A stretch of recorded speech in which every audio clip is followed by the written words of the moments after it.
जिसका मुझे था इंतजार वो घडी आ गई असं आम्ही नाही आकाश अंबानी आणि हार्दिक पांड्या म्हणत असेल, कारण जसप्रीत बुमराह बूम बूम करत परत आलेला आहे आणि मुंबई फॅन्ससाठी एक खुशीचा माहोल त्यांनी क्रिएट केलेला असं म्हणायला हरकत नाही.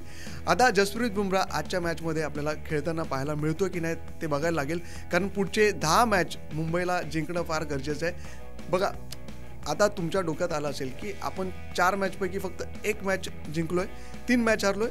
टोटल प्रत्येक संघाला 14 मॅच दिलेल्या असतात आणि 14 पैकी त्यांना 8 मॅच जिंकणं गरजेचं असतं. तेही नेट रन रेट चेक केला जातो आणि त्याच्यानंतर क्वालिफाय होण्यासाठी 16 पॉईंट पाहिजे असतात. जर तुमचे पॉईंट्स कमी असतील किंवा तुमचा नेट रन रेट कमी असेल वेगळ्या संघांपेक्षा, तर तुम्ही क्वालिफाय नाही होत आणि तुम्ही जे टॉप 4 असतात त्याच्यात तुम्ही जागा गमवता आणि तुम्हाला पुढे जाता येत नाही. असा हा फॉर्मॅट आहे, आपण अनेक वर्ष बघतोय.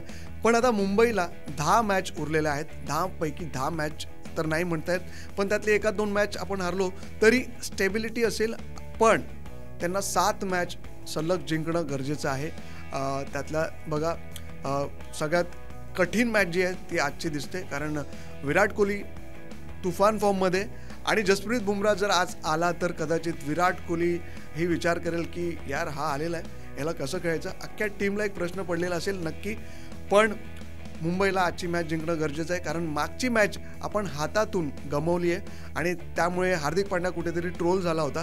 पण गेल्या वर्षी जे झालं होतं ते मुंबई फॅन्सना माहिती आहे. आता हार्दिक पांड्यावरती पूर्ण आपण त्याला जबाबदारी दिलेली आहे. पण हार्दिक पांड्याला ट्रोल करणं म्हणजे मुंबईची हार लोकांना पत्करायची नाही आहे, म्हणूनच लोक शांत आहेत. पण यावेळी त्यांनी सपोर्ट केला आहे हार्दिकला.